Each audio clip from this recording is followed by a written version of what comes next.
Bismillah, alhamdulillah, wassalatu wassalamu ala rasulillah wa ala alihi wa sahbihi wa wala. Assalamualaikum warahmatullahi wabarakatuh.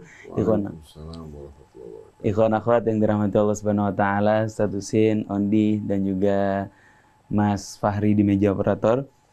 Alhamdulillah, Allah subhanahu wa ta'ala memberikan kita nikmat kesempatan pada pagi hari ini. Allah izinkan kita merenungkan beberapa ayat-ayat Allah subhanahu wa ta'ala yang bersama guru kita Ustaz Husin bin Hamid Alatos, yang alhamdulillah saat ini sudah membersamai di studio. Assalamualaikum Ustaz. Waalaikumsalam Insyaallah. warahmatullahi Ustaz Hamzah pagi ini izin absen karena ada pembobokan di rumahnya. Masya Allah, kita doakan Allah mudahkan urusannya, Ikhwan akhwat, dan Allah kasih kesehatan kepada guru-guru kita. Insya Allah pagi hari ini kita membahas tentang Bani Israel, Ikhwan akhwat, dan perjanjian mereka terhadap Allah subhanahu wa ta'ala yang Allah kutip di dalam Al-Quran, yang nantinya bisa kita ambil pelajaran daripada perilaku mereka, daripada perjanjian yang Allah subhanahu wa ta'ala berikan kepada mereka. Namun sebelum itu, alangkah baiknya ikhwan akhwat kita buka dulu dengan baca Ummul Quran surat Al-Fatihah. Tafadhal Ustaz. A'udzu billahi minasy syaithanir rajim. Bismillahirrahmanirrahim. Alhamdulillahi rabbil alamin. Ar-Rahmanir Rahim. Maliki yaumiddin. Iyyaka na'budu wa iyyaka nasta'in. Ihdinas siratal mustaqim. Siratal ladzina an'amta 'alaihim. Ghairil maghdubi 'alaihim waladdallin.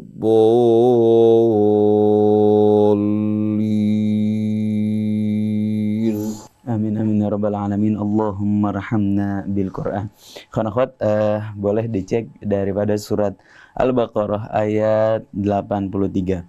A'udzu billahi minasyaitonir rajim. Wa idza akhadna mitsaqa bani Israila la ta'buduna illallah wa bil walidaini ihsana wa dzil qurba wal yatama wal masakin wa qulu lin nasi husna wa aqimus salata wa atuz zakah thumma tawallaitum illa qalilan minkum wa antum mu'ridun wa idh akhadna mitsaqakum la tasfikuna dima'akum wa la tukhrijuna anfusakum min diyarikum thumma aqrartum wa antum tashhadun, dan beberapa ayat yang insyaallah akan kita renungi pada kesempatan pagi hari ini. Bagi ikhwan akhwat yang punya mushaf pojokan kalau bahasanya ya, atau mushaf Madinah, silahkan buka halaman 12 dan 13. Insyaallah kalau kita mengkajinya sambil membuka Al-Quran lebih meresap dan lebih kecatat di otak, dan insyaallah lebih mudah untuk kita mengamalkan apa yang Allah subhanahu wa ta'ala ajarkan dari dalam Al-Quran. Tanpa berpanjang kata ikhwan akhwat, mari sama-sama kita dengarkan penjabaran yang akan disampaikan oleh Ustaz Husin bin Hamid Alatos. Tafadhal Ustaz. Assalamualaikum ya Rasulullah. Assalamu alayna wa ala ibadillahi salihin. Wassalamualaikum ayyuhal ikhwatul mu'minun wal akhwatul mu'minat wa rahmatullahi wa barakatuh. Waalaikumsalam warahmatullahi wabarakatuh. Allahumma atina min indika rahmah wa 'allimna min ladunka ilman nafi'a wa fa'na bima 'allamtana. Ikhwan akhwat yang dirahmati Allah, pagi hari ini bersama Ustaz Isa bin Ahmad Taufik Al-Kaf, itu pula ditemani oleh Ondi dan Fahri, kita bersama-sama akan mendengarkan ayat-ayat Allah subhanahu wa ta'ala yang menerangkan kepada kita bahwa Allah subhanahu wa ta'ala telah mengambil perjanjian dan sumpah dari Bani Israel. Pada saat Allah subhanahu wa ta'ala mengambil perjanjian dari mereka, Allah subhanahu wa ta'ala mengangkat bukit Tursaina di atas kepala mereka sebagai saksi pada saat mereka diambil sumpah dan janji mereka. Allah berfirman, wa idh akhadna mitsaqakum wa rafa'na fawqakumut tur khudhu ma atainakum biquwwatin wadhkuru ma fihi la'allakum tattaqun. Wa idh akhadna mitsaqakum, dan ketika kami mengambil sumpah dan perjanjian dari kalian. Wa rafa'na fawqakumut tur, dan kami angkat gunung Tursaira di atas kepala mereka. Lalu Allah Subhanahu wa taala berkata kepada mereka, khudhu ma atainakum biquwwah. Ambillah apa yang kami berikan kepada kalian dengan semaksimal kemampuan dan kekuatan kalian. La'allakum wadhkuru ma fi, dan pelajarilah, renungkanlah apa-apa yang terdapat di dalamnya. La'allakum tattaqun, agar kalian masuk dalam golongan orang-orang yang bertakwa, yang menjaga diri kalian dari perbuatan-perbuatan yang tidak benar dan tidak patut, berjalan di atas bimbingan dan petunjuk Allah.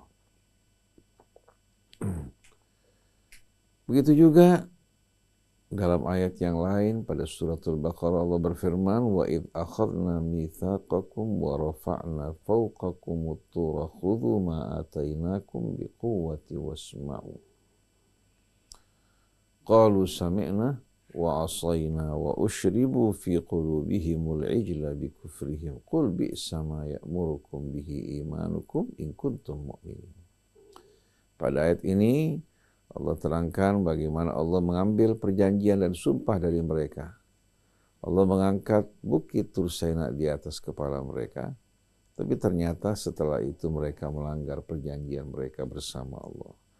Dan ketika kami mengambil mitsaq, perjanjian dan sumpah dari kalian, kami angkat gunung Tursina di atas kepala kalian. Allah berkata kepada mereka, khudhu ma atainakum biquwwah.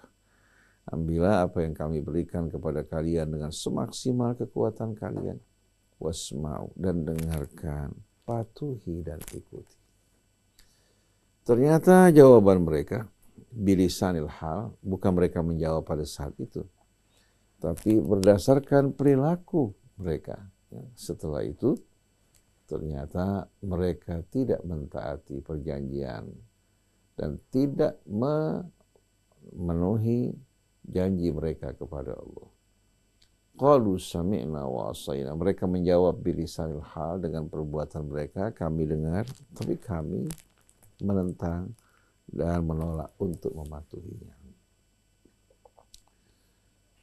Wa ushribu fi qulubihimul ijra bi kufrihim. Allah gambarkan bagaimana jiwa mereka betul-betul telah diresapi kecintaan. Dirasuki kecintaan kepada anak sapi. Maksudnya mereka dipalingkan dari Allah Subhanahu wa taala kepada selainnya.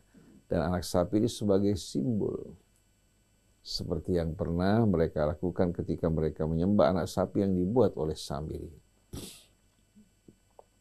Lalu Allah Subhanahu wa taala memberikan komentar pada perilaku mereka. Qul bi'sa ma ya'murukum bihi imanukum in kuntum mu'minin. Katakan betapa buruknya apa yang diperintahkan, yang dianjurkan oleh keimanan kalian, kalau kalian mengaku sebagai orang-orang yang beriman. Nah, pada kajian kita pagi hari ini, kita akan mengkaji butiran-butiran perjanjian yang Allah ambil dari Bani Israel. Walaupun bukan seluruhnya, ya, tapi kita akan mengambil butiran-butiran atau sebagian butiran perjanjian yang Allah ambil dari Bani Israel dan bagaimana sikap mereka. Ini sebagaimana kesaksian Allah. Bukan karena kita bersikap rasis terhadap mereka, ya, tapi sebagaimana yang diterangkan Allah. Pada ayat 83 suratul Baqarah, Allah berfirman, wa idh akhadna mitsaqa bani Israil. Dan ketika kami mengambil sumpah dan perjanjian dari Bani Israel, itu pada saat mereka, ya, diambil perjanjian mereka, dibawa kesaksian bukit Tursina yang berada di atas kepala mereka. Fungsi bukit Tursina itu untuk apa? Secara langsung peringatan buat mereka. Berarti kalau sampai mereka, ya, melakukan pelanggaran, Allah kuasa untuk apa? Untuk menjatuhkan adab. atas mereka. Ini kan merupakan satu keadaan di mana mereka sewaktu diambil perjanjian dengan ancaman. Kenapa? Karena kebiasaan mereka melakukan pelanggaran. Kebiasaan mereka tidak menepati janji mereka, maka Allah Subhanahu wa taala ya bawa mereka dalam satu kondisi di mana ya mereka menghadapi ancaman. Kalau mereka melanggar, mereka akan terkena azab dan murka dari Allah Subhanahu wa taala. Dan ketika kami mengambil perjanjian dan sumpah dari Bani Israel, la ta'buduna illallah. Isi dan butiran perjanjian tersebut yang pertama, la ta'buduna illallah.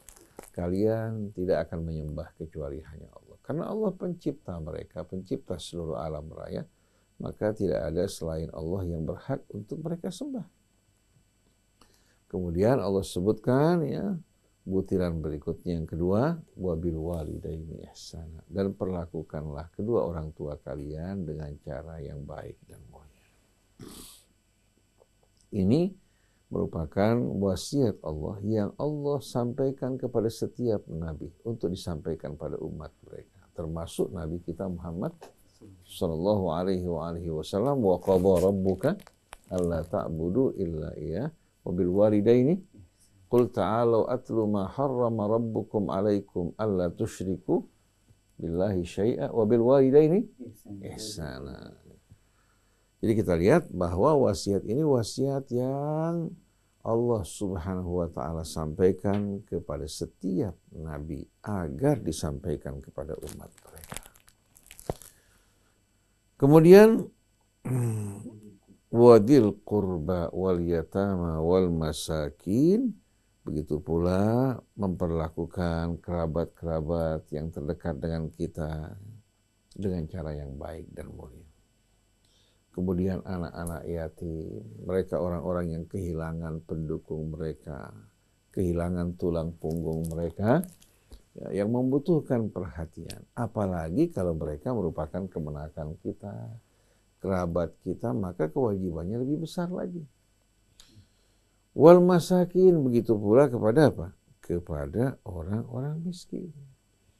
Perbedaan antara fakir dan miskin, seorang fakir itu dia orang-orang yang tidak mampu memenuhi kebutuhannya, tapi nampak dan terlihat keadaannya. Mereka masih bisa ya mengungkapkan kebutuhan mereka dengan cara meminta. Tapi kalau al-miskin jamak masakin, itu orang-orang yang butuh tapi malu untuk menampakkan kebutuhan mereka. Sebagaimana dalam satu riwayat Nabi berkata, laisal miskin alladhi yutawwifu 'alan nas fatarudduhu al-luqmatu awil luqmatan. Orang miskin itu bukan yang berkeliling meminta-minta ke sana kemari kemudian ditolaknya dari satu suap atau suap nasi. Satu suap atau suap makan nasi di tengah-tengah kita ya. Walakinnal miskin ya alladhi la yas'alun alladhi la yajidu ghinan yughni wa yastahi an yas'alan nas. Orang miskin itu yang tidak punya kecukupan tapi malu untuk meminta. Dalam ayat yang lain Allah sebutkan al-ba'is al-faqir. Al-ba'is siapa? Orang yang susah tapi malu. Al-faqir orang yang nampak bisa dilihat orang-orang ini merupakan orang-orang yang masuk dalam kategori orang yang butuh. Begitu juga dalam ayat yang lain dalam suratul Hajj, al-qani' wal mu'tar. Al-qani' di sini orang-orang yang walaupun tidak punya kecukupan tapi betul-betul punya sifat qanaah dan malu yang sangat tinggi. Al-mu'tar yang datang ya kepada kita memohon dan meminta bantuan. Jadi Allah berikan perhatian ya, kepada mereka-mereka orang-orang yang perlu mendapatkan perhatian dari kita semua. Pertama, kedua orang tua kita. Kemudian kerabat-kerabat yang terdekat dengan kita, anak-anak yatim, orang-orang miskin. Kita diperintahkan untuk berkata baik kepada mereka, juga memperlakukan mereka dengan baik. Wa qulu lin-nasi husna, dan hendaklah kalian mengucapkan kata-kata yang baik terhadap sesama umat manusia. Ini bimbingan dan petunjuk Allah. Bukan hanya untuk Bani Israel, tapi juga untuk kita semua. Tapi apa yang terjadi? Tsumma tawallaitum illa qalu wa aqimus salata wa atuz zakah. Kemudian isi butiran yang lain, dirikanlah salat dan keluarkanlah zakat. Kita perhatikan perintah mendirikan salat dan zakat ini setelah perintah kita untuk beribadah hanya kepada Allah. Bersikap baik kepada ayah ibu kita. Betul enggak? Berbuat mulia kepada sesama, diantaranya kerabat kita, anak-anak yatim, orang-orang miskin. Baru setelah itu datang perintah mendirikan salat dan mengeluarkan zakat. Karena walaupun kita salat, walaupun kita berzakat, kalau kita abaikan kedua orang tua kita, apa yang kita lakukan ini tidak akan memiliki sama sekali arti. Atau kita berbuat kebaikan tapi kita mempersekutukan Allah Subhanahu wa taala, Allah balas kebaikan kita di dunia, tapi di hari akhir nanti Allah Subhanahu wa taala tidak akan memberikan balasan karena dia lakukan hal tersebut tapi dalam waktu yang sama dia mempersekutukan Allah. Artinya dia berakhlak baik terhadap manusia, tapi dia tidak berakhlak baik terhadap Tuhan yang menciptakan dirinya. Seharusnya dia hanya menyembah Allah karena Allah lah yang menciptakan dirinya, melimpahkan rezekinya atas dirinya. Jadi dirikanlah salat dan keluarkan zakat. Tsumma tawallaitum illa qalilan minkum wa antum mu'ridun. Tapi kebanyakan dari kalian berpaling. Tidak memenuhi dan menepati perjanjian tersebut kecuali sedikit dari kalian. Illa qalilan minkum wa antum mu'ridun, dan kalian dalam keadaan berpaling dari pesan-pesan dan perjanjian yang Allah Subhanahu wa taala ambil dari kalian. Hal ini terjadi pada Bani Israel, terjadi juga pada kita kaum muslimin. Terjadi juga pada kita kaum muslimin. Ini betul-betul merupakan bimbingan, wasiat, dan hikmah-hikmah yang amat indah yang perlu kita resapi, kita hayati. Jangan kita seperti Bani Israel ya, yang tidak sama sekali menepati perjanjian kita kepada Allah Subhanahu wa taala. Akhir sebagai akibatnya Allah menjatuhkan kutukan yang berulang-ulang. Di antara mereka ada yang dikutuk menjadi monyet. Di antara mereka ada yang dikutuk menjadi babi, sebagaimana dalam suratul Maidah, wa ja'ala minhumul qiradah wal khanazir. Ini bukan hanya wataknya, tapi memang secara fisik mereka diubah oleh Allah. Dalam istilah Al-Quran namanya al-mashu.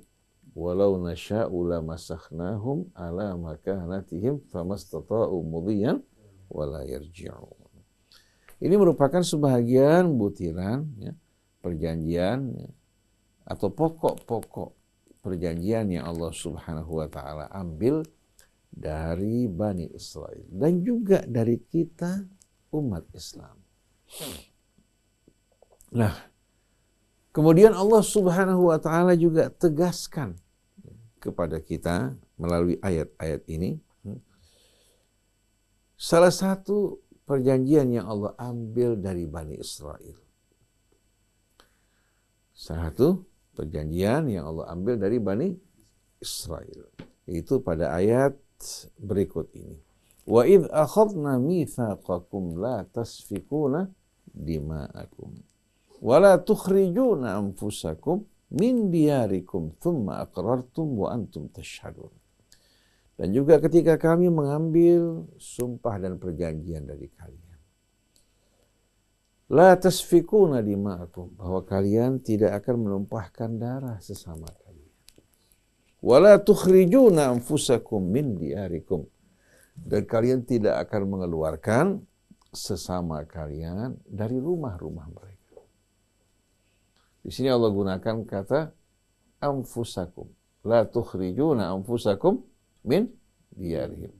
Karena kita kan sesama keluarga. Berasal dari ayah ibu yang sama. Perbedaan suku, bangsa, warna kulit merupakan perbedaan yang tidak mendasar. Itu hanya perbedaan bentuk dan rupa, tapi sebetulnya kita merupakan satu keluarga.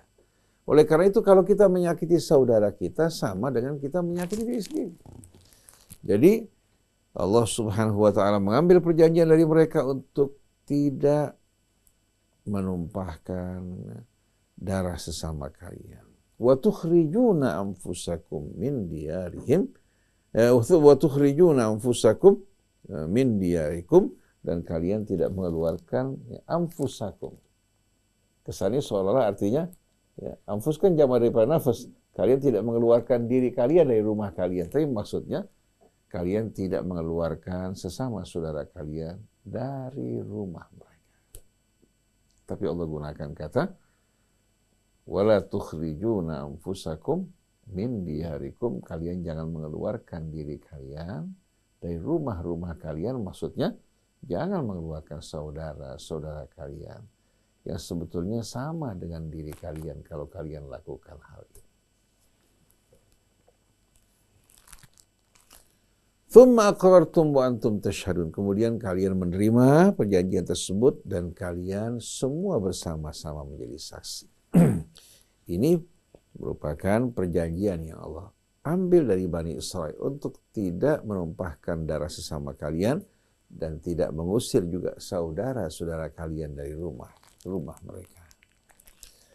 Tsumma antum haula'i taqtuluna anfusakum. Tapi kemudian kalian semua, wahai Bani Israel, ternyata kalian membunuh sesama kalian. Kalau seorang membunuh saudaranya sama dengan membunuh dirinya. Tsumma antum haula'i taqtuluna anfusakum. Kemudian kalian, wahai para Bani Israel, ternyata kalian membunuh sesama kalian. Wa tukhrijuna fariqam minkum min diyarihim, dan kalian juga mengeluarkan sekelompok dari kalian. Kalian mengeluarkan sebahagian dari kalian min diyarihim, dari rumah-rumah mereka. Tadhaharuna alaihim bil itsmi wal udwan, kalian bekerja sama bersekongkol atas mereka dalam melakukan perbuatan dosa dan udwan. Itu pelanggaran terhadap hak-hak orang. Wa iyatukum usara tufaduhum wa huwa muharramun alaikum ikhrajuhum. Kalau mereka datang ke hadapan kalian dalam keadaan tertawan, ternyata kalian meminta tebusan dari mereka. Padahal ini merupakan hal yang diharamkan Allah atas kalian, ya. Memakai fi'il mudhari apakah menggambarkan peristiwa yang terjadi sekarang, Ustaz? Fi'il mudhari kan berarti sedang dan terus. Artinya bukan hanya terbatas pada saat itu, tapi satu pekerjaan yang mereka lakukan dan terus-menerus mereka lakukan. Biasanya namanya kalau nggak salah present continuous tense, ya. Artinya mereka lakukan dan terus-menerus. Ya. Mereka lakukan menjadi kebiasaan yang ada pada mereka. Jadi di sini kita lihat, ya. Kemudian kalian, wahai para Bani Israel, ternyata kalian melakukan melakukan pelanggaran terhadap apa-apa yang kalian ucapkan dari perjanjian di hadapan Allah Subhanahu wa taala. Di mana kalian mengeluarkan sebahagian dari kalian dari rumah-rumah mereka. Kalian bekerja sama bersekongkol melakukan perbuatan dosa dan pelanggaran, ya. Kalau mereka datang ke hadapan kalian, kalian minta tebusan dari mereka. Wa huwa muharramun alaikum ikhrajuhum. Padahal ini merupakan satu hal yang diharamkan Allah. Perbuatan mengusir mereka, mengeluarkan mereka dari rumah mereka merupakan perbuatan yang diharamkan Allah. Lalu Allah Subhanahu wa taala mengajukan pertanyaan pada mereka, afatu'minuna bi ba'dil kitab wa takfuruna bi ba'd. Apa kalian akan beriman kepada sebahagian Alkitab dan ingkar kepada sebahagian yang lain? Kalian hanya mengimani yang cocok dengan kalian, yang tidak cocok dengan kalian, kalian abaikan. Fama jazaa'u man yaf'alu dzalika minkum illa khizyun fil hayatid dunya wa yaumal qiyamati yuradduna ila asyaddil adzab wa mallahu bighafilin amma ta'malun. Dan tidak ada balasan bagi orang-orang semacam mereka yang beriman kepada sebahagian kitab, menolak sebahagian yang lain kecuali kehinaan dalam kehidupan dunia. Dan di hari akhirat nanti mereka akan apa? akan dikembalikan kepada azab yang maha pedih. Wa yaumal qiyamati yuradduna ila asyaddil azab. Mereka di hari kemudian nanti akan dikembalikan, akan dijerumuskan ke dalam azab yang sepedih-pedihnya. Itulah tempat kembali mereka. Wa mallahu bighafilin amma ta'malun.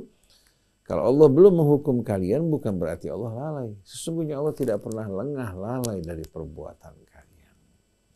Lalu Allah Subhanahu wa taala jelaskan ya kedudukan mereka, ulaikal ladzina ishtarawul hayatad dunya bil akhirah. Mereka lah orang yang membeli kehidupan dunia dengan menjual akhirat mereka. Fala yukhaffafu anhumul adzabu wa lahum yunsarun. Maka mereka tidak akan mendapatkan keringanan dari siksa yang Allah Subhanahu wa taala jatuhkan pada mereka, dan tidak ada satupun orang yang kuasa menolong mereka.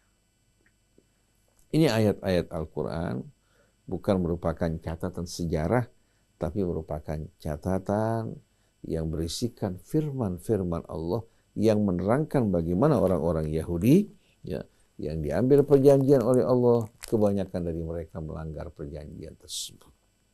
Oleh karena itu, di saat kita bersepakat membuat perjanjian bersama mereka, jangan harap orang-orang Yahudi akan menepati janji mereka. Mereka akan berupaya untuk melanggar perjanjian. Kemudian mereka akan berlindung di balik kebohongan, di balik juga manuver yang mereka buat, seperti yang kita saksikan selama ini. Kita saksikan bagaimana kejahatan Zionis di daerah yang mereka duduki terhadap rakyat Palestina. Bukan lagi rakyat Palestina sebagai pemilik tanah dan rumah mereka, tapi ya, mereka ganggu, mereka teror, sebagian juga mereka bulldozer rumah dan tanah mereka, kebun-kebun mereka, setelah itu mereka usir. Bagaimana mereka tidak akan marah dan sakit hati? Kalau mereka mengatakan bahwa itu merupakan tanah milik Israel, sebelum deklarasi Balfour tahun 1917, deklarasi yang diumumkan oleh James Balfour pada saat itu sebagai Perdana Menteri Inggris, yang mendeklarasikan hak Israel terhadap tanah Palestina, dan mereka akan bekerja sama untuk melakukan migrasi besar-besaran dari warga Israel menuju ke Yerusalem. Baik dengan cara pertama membeli tanah orang-orang Palestina atau dengan menduduki. Dan mereka mengatakan bahwa ini merupakan tanah yang dijanjikan untuk Bani Israel. Pada saat sebelumnya sebetulnya Inggris tidak setuju.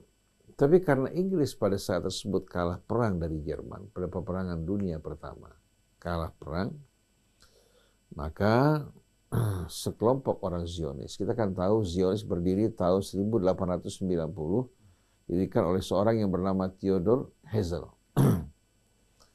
Mereka ini yang membuat jaringan, datang kepada Perdana Menteri Inggris, kepada juga Raja Inggris saat itu, menawarkan bantuan untuk melibatkan Amerika dalam memerangi Jerman dan mengusir mereka.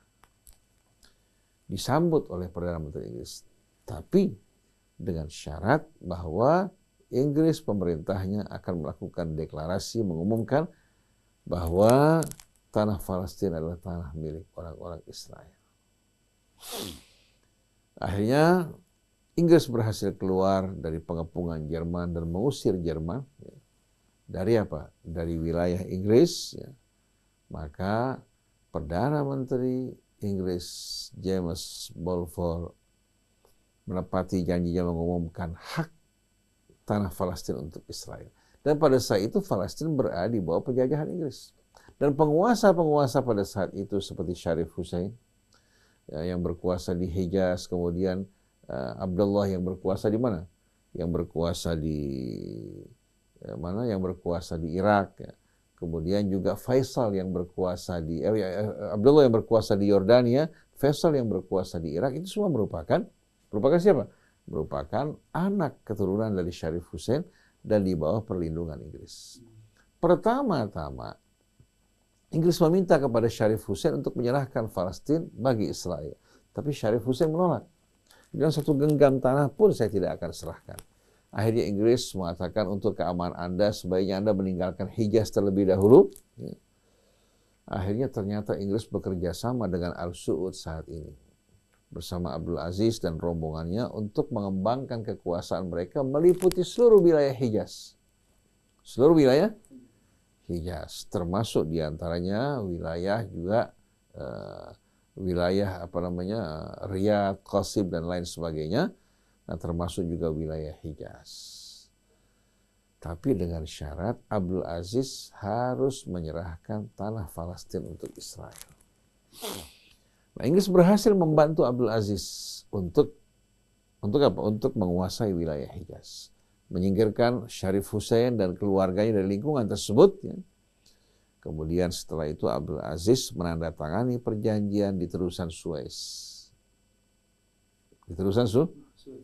Bersama siapa? Pada saat tersebut ada Churchill, Perdana Menteri Inggris, Roosevelt, ya, Presiden Amerika, ya. Kemudian Abdul Aziz, mungkin juga Stalin pada saat tersebut juga apa? Stalin apa Lenin pada saat itu? Jadi pada saat tersebut ada perwakilan dari Amerika, perwakilan dari Inggris, ya. Kemudian kalau Abdul Aziz, saya nggak ingat apakah di hari juga perwakilan dari Rusia. Cuma di sana Abdul Aziz menandatangani perjanjian. La mania indi min i'ta' Filastin lil Yahud kama tarahu Britania al-Uzma. Tidak ada halangan bagi saya untuk menyerahkan Palestina bagi orang-orang Yahudi sebagaimana yang dikehendaki oleh Inggris yang agung. Tanda tangannya masih ada dalam buku, diantaranya Britania wa Ibn Saud, Britania atau Britan dan Ibn Saud. Perjanjian tersebut jelas-jelasannya masih terdokumentasi. Jadi kita lihat pengkhianatannya datang sebetulnya dari Al Saud. Jadi jangan diharap Al Saud akan mendukung Palestina memerangi apa? Mustahil. Oleh karena itu kita dengar kan belum lama ini jamaah umrah Malaysia datang kembali dengan atribut Palestina, langsung mereka ditangkap, diinterogasi selama 8 jam. Kemudian pakaian dilepaskan. Karena apa? Karena menggunakan atribut Palestina. Dan kita tahu bagaimana Saudi Arabia ini akan melakukan yang namanya al-mausim at-tarfihi. Itu musim hiburan dengan mengundang para artisnya. Nah, pria dan wanita bercampur menjadi satu di tengah-tengah penderitaan yang sedang dialami oleh apa? Kaum muslimin di Gaza. Kritikan datang terhadap mereka, tapi mereka tidak pedulikan sama sekali. Seolah-olah tidak ada hubungan antara mereka dengan apa? Nah, ini pengkhianatan Al Saud, karena memang akar-akar mereka adalah akar-akar Zionis. Berdirinya mereka, lahirnya kerajaan Al Saud didukung oleh Zionis. Bagaimana mungkin mereka akan memberikan dukungan kepada rakyat Palestina dalam menghadapi Israel? Mustahil. Nah, kita tidak berbicara mengenai Israel secara umum karena terdapat orang-orang juga dari Bani Israel yang punya kebersihan hati, yang punya nurani. Mereka menolak perbuatan Zionis. Tapi yang menjadi musuh umat manusia, bukan hanya musuh bangsa Arab, adalah Zionis. Dengan kekuasaan mereka terhadap ekonomi dunia, mereka bisa melakukan banyak hal.